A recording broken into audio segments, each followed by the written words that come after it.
This motor, when it was in the vehicle, it had really serious blow-by. Valve cover cap would, it would blow everywhere when you did the blow-by test. Very serious blow-by. The other problem was that it was difficult starting with excessive cranking. That happened a lot. It smoked when I put my foot in it, so I know it had an injector issue. And with the blow-by, there's going to be damaged rings, I'm assuming. And then this happened.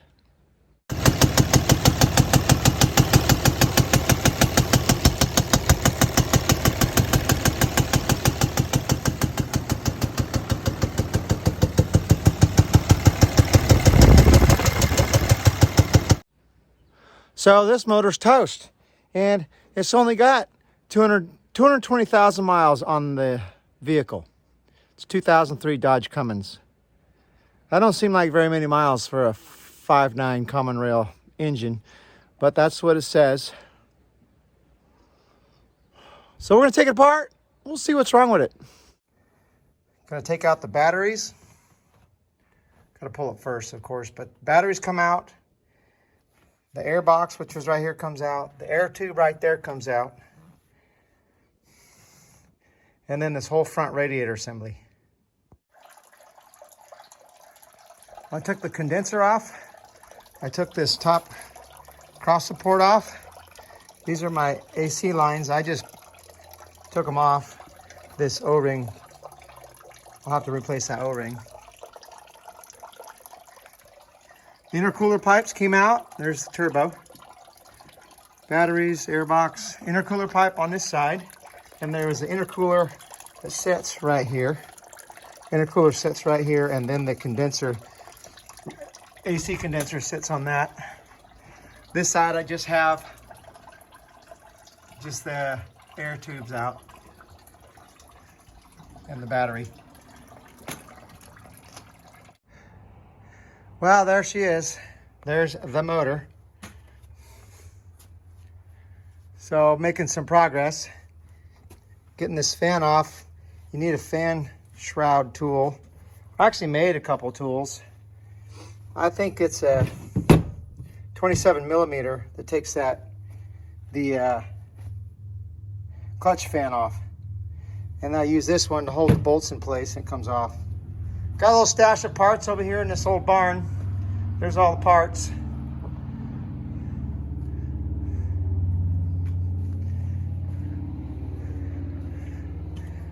I guess I'll take the power steering pump off, maybe the alternator.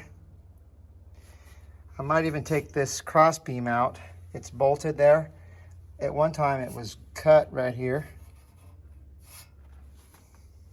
Cut on both sides and then bolted back in. There we go. A few more hours of work here. The AC unit needs to be pulled off because it's attached to the lines, and it's easier to pull it off and set it back than it is to detach all the lines. Same with the power steering pump. Power steering pump has 3 bolts right there. AC unit has 4 bolts. You can see them here, there, and there. Comes off fairly easy. The fuel lines, there is a quick connect fuel line for the return right there. Very important to know about. Otherwise, you have to disconnect it from the back of the head, which is almost impossible. So that's a handy little thing. I took the fuel filter off so I could access that particular fuel line right there. I also took the 2 fuel lines off the injector pump. Took the bolts off for the motor mount. You can see down there, I didn't take the bolt out, I took the nut off. I did the same thing on the other side. Right, you can see down there in the bottom, right there, if I can focus on it, right there. Next thing I'm going to do is unbolt the bell housing, remove the water lines for the heater core, and then I'm pretty sure it comes out.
Well, I've been working here for a couple hours. Got the exhaust manifold off, turbocharger.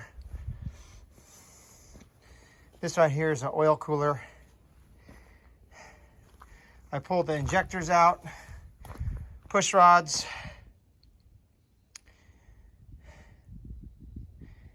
rocker arms. A couple things that I found interesting. Found this in the water in the oil cooler, just some little chunks of metal. Right here's the injectors. Number 1, 2, 3, 4, 5, and look at number 6. They don't look so good. Also, my injector nuts. Some of these nuts were loose. And there was a bent push rod on cylinder number 6 with this guy, bent push rod. So we keep working. Cut the head off. All these valves, this looks really good. A little bit of buildup on number 4 and 3, but not bad. In the cylinder, the block though, right here, number 5, you can kind of see a line right there. That's a broken ring. You can even feel it. You can even feel it with your finger. I can feel that groove right there in the cylinder.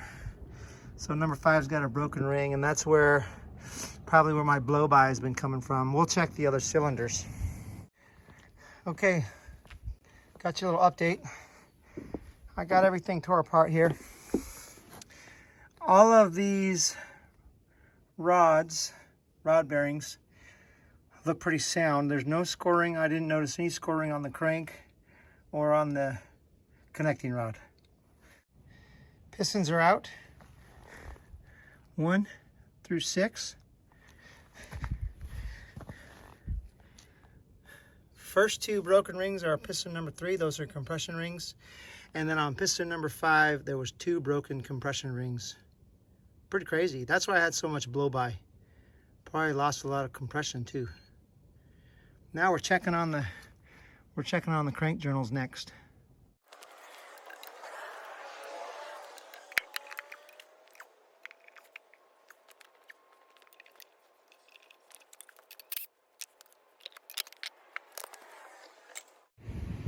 This is the front cover. I got it off. In order to get it off, all the gears in the front of the motor have to come off. And one of the gears is the camshaft. That's camshaft gear. You got to pull the camshaft out. 2 bolts for the camshaft, and they bolt into this guy right there. Once the front cover is off, crankshaft can come out. In my case, crankshaft is looking pretty good. I took out the water pump and also the injector pump. I took it off. 3 bolts, 3 13mm nuts with the injector pump. It's pretty easy.